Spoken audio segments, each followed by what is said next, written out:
Assalamualaikum warahmatullahi wabarakatuh. Alhamdulillah wassalatu wassalamu ala Rasulillah wa ala alihi wa sahbihi wa mawalah wa la hawla wa la quwata illa billahi wa ba'du. Alhamdulillah, segala puja dan puji hanya milik Allah subhanahu wa ta'ala. Salawat dan juga salam tentunya kita hadiahkan kepada Rasul kita Nabi besar Muhammad sallallahu alaihi wa ala alihi wasallam. Ma'asyiral muslimin dimanapun Anda berada, sebagai faedah dari perjalanan, kita berada di kota Batam di zaman Amirul Mukminin Umar bin Khattab radhiyallahu an. Ada seorang laki-laki datang mengadu kepada Amirul Mukminin soal kenakalan putranya atau kedurhakaan putranya kepadanya. Laki-laki ini meminta kepada Umar agar Umar sebagai Amirul Mukminin menghukum anaknya karena dianggap sudah melakukan ukuk durhaka kepada orang tuanya. Maka Umar pun marah dan hampir-hampir menghukum anak muda putra daripada orang tersebut. Tapi Umar kemudian meminta putranya didatangkan di hadapannya. Akhirnya kemudian putranya betul-betul didatangkan di hadapannya. Dan Umar melihat ada sesuatu yang janggal di antara keduanya. Makanya kemudian Umar radhiyallahu an bertanya kepada putra orang tersebut dan menanyakan, apakah betul engkau melakukan sesuatu yang kurang ajar terhadap orang tuanya? Maka anak ini mengatakan, ya Amirul Mukminin, saya ingin bertanya kepada Anda, adakah hak seorang anak menuntut sesuatu kepada ayahnya? Maka Amirul Mukminin Umar bin Khattab radhiyallahu anhu mengatakan, tentu seorang anak punya hak, punya tuntutan kepada ayahnya atau orang tuanya.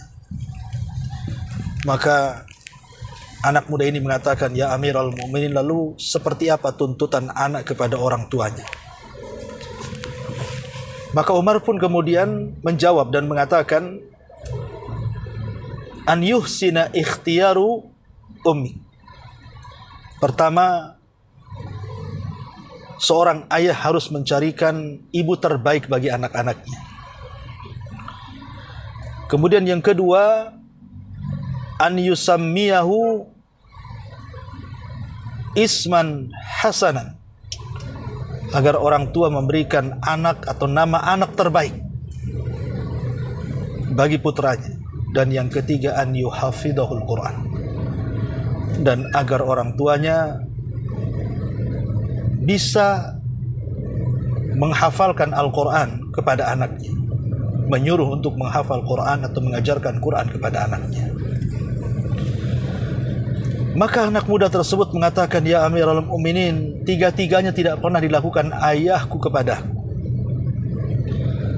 Adapun yang pertama, dia tidak pernah memilihkan untukku ibu yang terbaik, karena ibuku adalah seorang hamba yang kurang akal.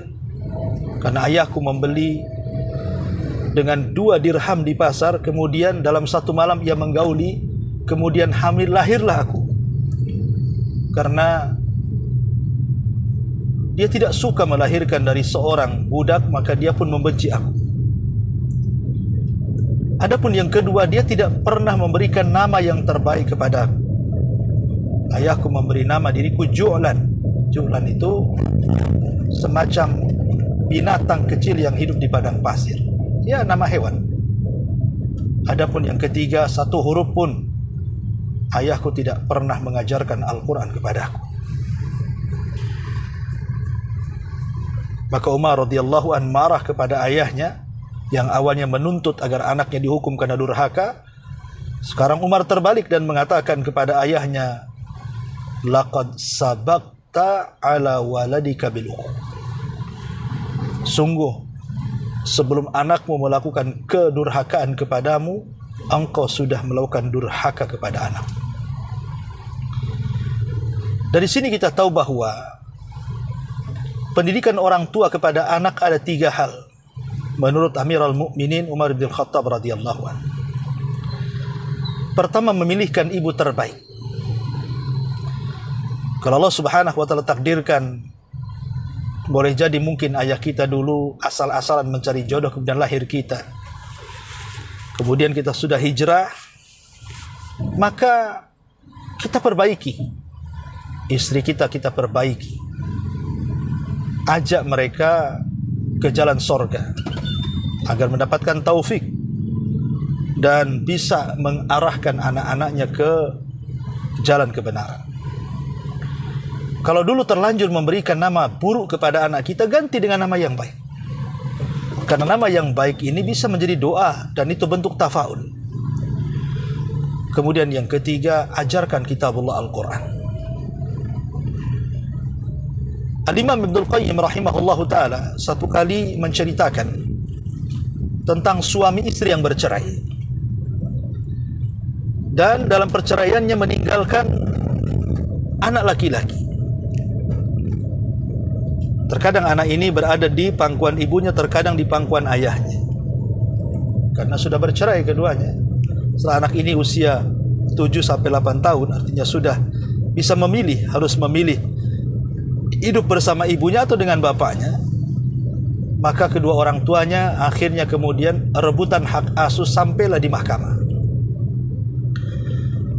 Akhirnya kemudian sang hakim atau sang qadhi bertanya kepada anaknya yang sudah berakal itu, walaupun belum balik, tapi dia sudah bisa memilih harus hidup bersama siapa. Dan maklum bahwa kebanyakan biasanya anak kan ikut ibunya. Tapi anehnya kemudian anak ini ketika ditanya oleh sang qadhi, "Nak, kau ikut siapa?" Maka anak ini justru memilih ikut dengan ayahnya. Maka senang hati ayahnya dan hampir membawa pulang anak itu. Tapi sang ibu kemudian protes kepada sang hakim dan mengatakan, "Ya qadhi, kenapa anda tidak menanyakan alasannya? Tanya kepada anak itu. Kenapa dia ikut memilih ayahnya dibandingkan aku?" Akhirnya kemudian sang hakim pun bertanya kepada anak itu dan mengatakan, "Ya bunai, wahai anakku, kenapa engkau ikut ayahmu, tidak ikut ibumu?" Maka anak itu dengan polos mengatakan, "Sebab kalau aku berada di rumah ibuku, maka ibuku selalu mengantarkan aku kepada seorang guru ngaji. Terkadang guru ngaji itu galak dan memukul aku. Sementara kalau aku berada di rumah ayahku, maka aku dibiarkan bermain-main di jalan dan tidak ditegurnya. Aku lebih nyaman hidup bersama ayahku." Maka sang hakim geleng-geleng kemudian mencabut putusan pertama dan mengatakan, "Oh tidak, engkau harus ikut ibumu. Kau tidak boleh ikut ayahmu karena ibumu bisa mendidik kamu." Lihat bagaimana ajaran Islam sungguh indah. Terkadang orang tua itu memberikan kasih sayang tapi tidak memberikan pendidikan. Tapi juga ada sebaliknya, memberikan pendidikan tapi tidak memberikan kasih sayang. Tentu kalau kita bisa menggabungkan sayang dan memberikan pendidikan, tentu lebih baik lagi. Maka ada 3 kiat yang disebutkan oleh para ulama untuk mencetak anak yang soleh. Walaupun sebenarnya banyak, tapi inilah secara global yang disebutkan para ulama. Pertama, banyak-banyaklah berdoa. Berdoa kepada Allah Subhanahu wa taala agar anak kita ini menjadi anak yang saleh. Makanya kalau kita lihat para nabi, terkadang sebelum mereka punya anak sekalipun mereka meminta kepada Allah agar anak mereka terlahir saleh. Seperti doa Nabi Ibrahim alaihi salatu wassalam mengatakan, "Rabbi habli minas salihin." Ya Rabb, berikan kepadaku anak yang saleh. "Wa habli min ladunka dzurriyyatan yarithuni wa yarithu ali Yaqub waj'alhu rabbi radiyah." Atau doa Nabi Zakaria, "Ya Allah, berikan kepadaku dari sisimu keturunan yang bisa mewarisi diriku dan mewarisi keluarga Yaqub dan jadikan dia anak yang kau ridhai." Begitu para nabi disibukkan dengan anak saleh. Ma'asyiral muslimin yang dimuliakan Allah Azza wa Jalla, maka jangan pernah remehkan sebuah doa. Doa ini silahul mukmin. Terkadang kita tidak tahu apa yang terjadi dengan doa. Makanya jangan pernah menyalahgunakan doa dengan mendoakan anak-anak kita dengan keburukan, tapi doakanlah anak-anak kita dengan kebaikan. Kita berdoa kepada Allah agar anak kita dicintakan dengan iman, dibencikan dengan kekufuran, dicintakan dengan ilmu, dicintakan dengan amal, dicintakan dengan hidayah, dicintakan dengan belajar, dan diberikan kecerdasan, akhlak, dan begitu seterusnya. Dan jangan pernah mendoakan keburukan. Abdullah ibn Mubarak rahimahullahu ta'ala pernah datangi seorang yang mengeluh karena kenakalan putranya. Putranya melakukan durhaka kepada orang tuanya. Dia datang kepada Abdullah ibn Mubarak meminta solusi. Kata Abdullah ibn Mubarak, hal tad'u ala auladiku, pernahkah engkau mendoakan keburukan kepada anak-anakmu? Maka sang orang tua ini mengatakan, na'am, ya, aku pernah mendoakan keburukan mereka. Maka Abdullah ibn Mubarak mengatakan, idhab faqad afsada auladak, pergi kamu, engkau yang sudah merusak anakmu dengan doa. Maka jangan main-main dengan doa. Terkadang ada orang tua yang mendoakan doa keburukan kepada anaknya. Dia tidak sadar doa itu baru terkabulkan setelah anak itu besar. Seperti ada seorang syekh bercerita, ada orang tua yang mendoakan anaknya karena nakal dan mengatakan semoga ada peluru di sarangmu, katanya. Rupanya setelah dia besar, Allah takdirkan pula dia melamar sebagai tentara. Satu hari ketika dia sedang bermain-main dengan kawannya, dengan senjatanya disangka kosong, kemudian diarahkan ke kepalanya, rupanya berisi senjata itu. Pas pelatuknya kemudian ditarik, rupanya melesat peluru itu, kemudian masuk di kepalanya. Lihat, terkadang doa masa kecil terjadi ketika dia sudah besar, sudah dewasa. Maka jangan kita katakan anak kita, wahai goblok, wahai bodoh, wahai tolol, wahai gila. Karena terkadang kalau seandainya ketika kita mengatakan seperti itu, kemudian ini bagian daripada doa dan diaminkan para malaikat, bisa saja terkabulkan. Bisa cepat, bisa lambat pengkabulan itu. Karena Rasul mengatakan salatsu da'awat mustajabah, atau salatsu da'awat la turad. Ada 3 doa yang tidak mungkin ditolak alias diijabah. Salah satunya da'watul walid li walidihi, doanya orang tua kepada anaknya. Maka berdoalah dengan doa kebaikan.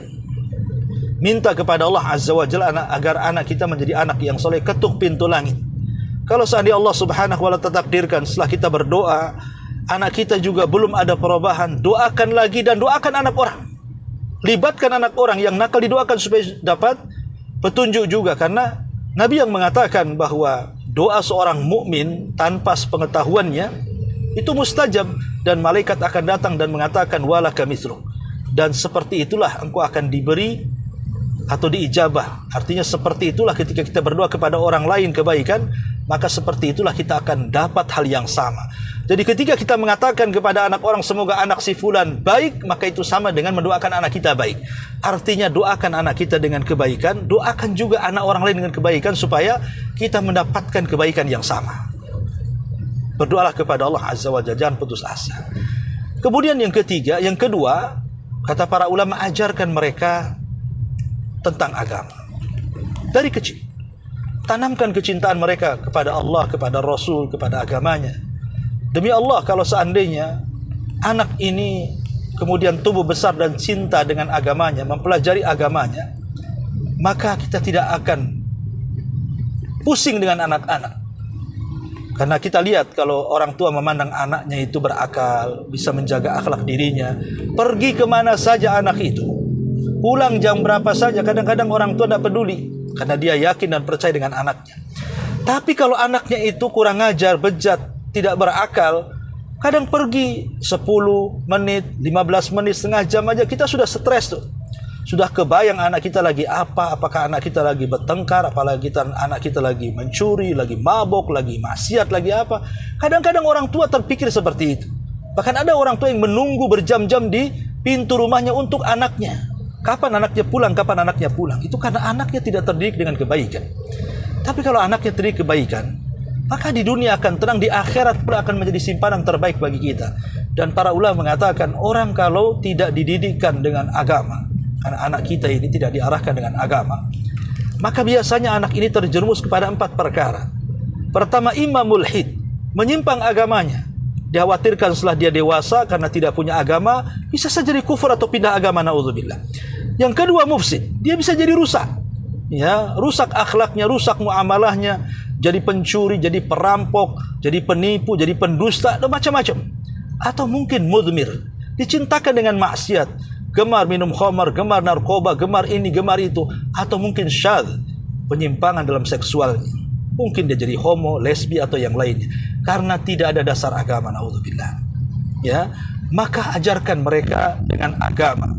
Ajarkan mereka dengan agama, terutama dicintakan kepada Nabi, kepada Allah, kepada agamanya. Karena itulah modal kita supaya meninggalkan anak yang saleh, yang mendoakan orang tuanya setelah kematiannya. Yang Rasul katakan, idza mata ibnu Adam in qata amaluhu illa min 3 sadaqatin jariyah aw ilmin yuntafa'u bihi aw waladin salihin yad'u lahu. Apabila anak Adam meninggal, tidak akan ditinggal kecuali 3 perkara: sedekah yang mengalir, ilmu yang bermanfaat, kemudian anak yang saleh yang selalu mendoakan orang tuanya. Kemudian yang terakhir tentunya berikan anak kita ini qudwah hasanah, contoh yang terbaik. Contoh yang terbaik. Ketika Nabi SAW menyunahkan sholat sunnah di rumah dan lebih afdol dibandingkan dilakukan di masjid, salah satu rahasianya supaya anak kita melihat ayah kita sedang apa, sedang sholat sunnah. Sholat sunnah apa?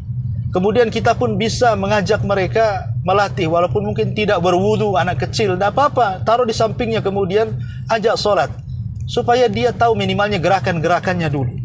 Dan itu bentuk pendidikan, ya, dan itu bentuk qudwah hasanah, ya. Dan tentunya ini yang penting juga menjadi contoh, sebab anak itu bisa berdalil, ngapain sholat ayah saya tidak sholat, ngapain saya harus baik, orang tua saya juga tidak baik, dan begitu seterusnya. Dan saya tambah lagi satu, jangan biarkan waktu lewat begitu saja kepada anak kita. Pokoknya anak kita sekolah dari pagi sampai siang, nanti dari siang sampai malam kan tidak ada kegiatan. Jangan sampai itu anak kita kemudian dibiarkan pada waktu yang begitu panjang, kecuali kita isikan dengan program-program yang bermanfaat. Ya, umpamanya datangkan ustadz untuk privat, mengaji, menghafal, atau carikan kursus bahasa Arab atau ilmu-ilmu agama yang lainnya, supaya jangan ada jeda waktu yang terlalu panjang, yang dengan itu anak kita boleh jadi kemudian rusak, karena waktu yang panjang itu bisa digunakan apa saja. Ya, oleh karena itulah maka inilah tip yang disebutkan para ulama bagaimana mencetak anak yang baik. Semoga bermanfaat bagi saya pribadi dan bagi kaum muslimin dimanapun berada. Ini hanya sekedar nasihat, ya. Semoga Allah Subhanahu wa taala jadikan anak kita ini seperti dalam doa yang diajarkan Allah, Rabbana hablana min azwajina wa dzurriyyatina qurrata a'yun waj'alna lil muttaqina imama. Ya Allah, jadikanlah keturunan kami, ya, dan pasangan-pasangan kami itu qurrata ayun, penyejuk mata, senang di dunia dan menjadi simpanan terbaik di akhirat. Karena anak itu kalau menjengkelkan orang tuanya, apalagi sampai durhaka dengan orang tuanya, membuat sakit hati di dunia, dan bisa jadi kemudian di akhirat dia malah berbalik menyeret kita ke dalam neraka Allah Subhanahu wa taala. Oleh karena itulah maka kalau seandainya Allah Subhanahu wa taala takdirkan anak kita masih belum baik, anak kita masih belum berbuat baik kepada orang tuanya, maka teruslah berdoa kepada Allah Azza wa Jalla, kemudian berikan contoh terbaik kepada mereka, dan terus nasihati, arahkan mereka ke dalam agama. Ya, kemudian jangan sampai waktu-waktu mereka terbuang sia-sia, apalagi kemudian mereka memiliki kawan-kawan yang para orang tua tahulah mungkin kawannya tidak baik, maka hindarkan kawan-kawan yang tidak baik, berikan kawan-kawan terbaik, dan tidak ada kawan terbaik kecuali agama, Al-Quran, ya, dan orang-orang saleh. Dekatkan mereka dengan taklim, pengajian-pengajian, supaya mendapatkan teman yang bisa mempengaruhi lingkungannya. Wallahu a'lam bishawab. Mudah-mudahan ada manfaatnya. Subhanakallahumma bihamdika asyhadu an la ilaha illa anta astaghfiruka wa atubu ilaik. Allahu taala alam. Assalamualaikum warahmatullahi wabarakatuh.